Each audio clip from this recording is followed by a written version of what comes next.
السلام عليكم ورحمة الله تعالى وبركاته. اليوم إن شاء الله غادي نحاول نعطيك واحد التوضيح بخصوص في حالة رفض أو قبول الطلب. في حالة قبول الطلب راه كل شيء مزيان. في حالة ما إذا تم رفض الطلب كن على يقين بأن لديك الحق الكامل في الاستفادة من هذا الدعم من خلال تتبع بعض الخطوات البسيطة اللي هما جوج ديال الخطوات. عندنا الخطوة الأولانية هو رقم الهاتف، والخطوة الثانية هي الشكاية. والشكاية راه بسيطة، أي واحد يمكن له أن يمكن له أن يتبعها، وبالتالي راه الأمور بسيطة.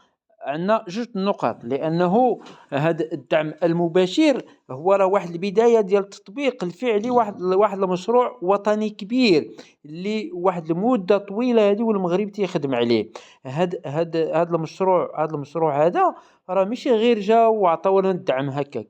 إذا راه كاين واحد القانون اللي تيلتزموا به، وهو بداية التطبيق الفعلي للقانون ربما 58 23 المرتبط بالدعم الاجتماعي المباشر، من خلال تحديد مجموعة ديال الشروط باش تكون الإمكانية ديال الاستفادة ديال أكبر عدد ديال المواطنين والمواطنات من هذا الدعم الاجتماعي. وبالتالي فهو واحد الثورة اجتماعية اللي الدولة تهدف تحققها لواحد الشريحة كبيرة من المجتمع.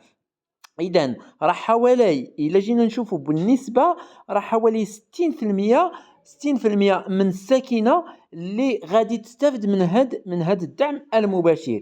في حالة ما إلا كان رفض الطلب كون على يقين وتستوفي جميع الشروط المتمثلة في أولا العتبة، لأنه العتبة هي المحدد الرئيسي لهاد الاستفادة هذه. إذا تكون عندك العتبة أقل من 9.74 راه عندك الحق تستفد 100%.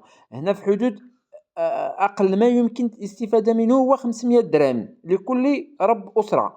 إذن راه عندك الحق تستفد بهذا الدعم هذا، في حين إلى تم رفض الطلب ديالك كن على يقين بأنه عندك الحق، وبالتالي خاصك دير تظلم من خلال هاد جوج المعايير. أولا الاتصال بواحد الهاتف ولا بواحد الرقم اللي راه كاين في المنصة من 9 حتى ل4.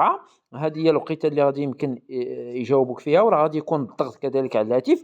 وكاينه وسيله اخرى اللي هي احسن واسرع، اللي هي الارسال عبر البريد الالكتروني.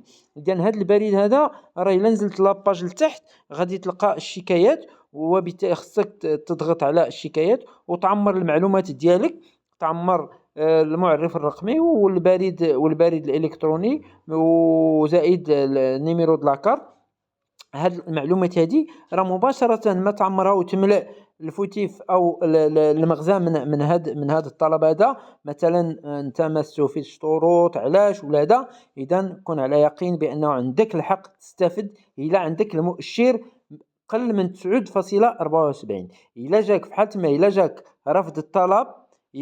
رفض الطلب كن على يقين بأنه خاصك دير شكاية، وهاد الشكاية راه عندها أجل محدد في 15 يوم. وعند الدولة ولا هاد الوكالة الاجتماعية للدعم المباشر عندها 30 يوم باش تجاوبك. إذا نحاولوا نحترموا هذا الأجل هذا ديال الدعم، راه مهم جدا.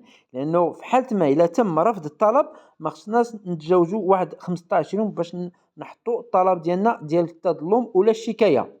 وبالتالي راه إلا تزوجت هذه المدة هذه راه ما تلاش عندك الحق تدفع هذا الطلب هذا. إذا نحاولوا نردوا البال من المدة باش ما تدوزنا الوقت باش نحطوا الشكاية ديالنا هذه في حالة ما إلا تم رفض الطلب. لكن كون على يقين إلا عمرتي البيانات مزيانة والمعطيات بالتدقيق راه غادي تستفد 100%، لأنه حوالي 60% من الساكنة غادي تستفد من هذا المشروع هذا. وهذا المشروع هذا راه مشروع ملكي، مشروع كبير، مشروع اجتماعي، مشروع إلى إن صح التعبير هو ثورة اجتماعية. إذا لتحسين المدخول الفردي وحماية الطفولة، هذا هو المغزى من هذا الدعم هذا. إذا المرجو منكم التدقيق في المعطيات، والمرجو كذلك الحفاظ والمراقبة على المدة. في حالة ما إلا بغيت دير شكاية أو شكاية تظلم، راه خاصك تحتفظ على واحد الأجل راه محدد، وعند الدولة ولا الوكالة عندها أجل كذلك محدد في 30 يوم باش تجاوبك بالقبول أو بالرفض. وفي هذه الحالة راه 100% راه غادي تستافد. حاول غير تدخل المعلومات مضبوطة بالنسبة للنيميرو د الحساب، بالنسبة للأبناء ديالك بالأرقام ديالهم ورقم مسار، راه غادي تستافد. كذلك هاد المشروع الاجتماعي الكبير، أنا نقول ليه المشروع الاجتماعي الكبير، راه نظموا واحد القانون اللي 58/23. نظموا هذا القانون، وبالتالي راه عنده شروط. راه ما غاديش يمكن شي واحد سواء في الدولة ولا في المجتمع إلا تستوفيه هاد الشروط يرفضك من الطلب، صوف إلا كاين شي كا اكسيبسيوني، إلا كاينه شي حالة استثنائية راه وي. أما باش تكون انت تستوفي الشروط المطلوبة باش تستافد من هذا الدعم، راه كون على يقين غادي تستافد. تكون عندك العتبة قل من 9.74، تكون عندك الجنسية المغربية، تكون مسجل بالسجل الوطني الاجتماعي، تكون هاد الشروط هادو، راه كون على يقين بأنه غادي تستافد. وبالتالي راه الكل غادي يستافد، ونتمنى الجميع يستافد، لأنه احنا بحاجة لهذا الدعم، خاصة هاد الأسر، وخاصة في هاد الظروف اللي كل شيء فيها غالي. ورغم هذا الدعم راه ما كافيش.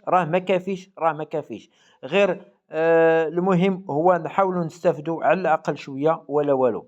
إذا نتمنى لكم صحة جيدة، وإلى اللقاء في حالة وجود شيء جديد أنا غادي نخبركم به. شكرا لكم.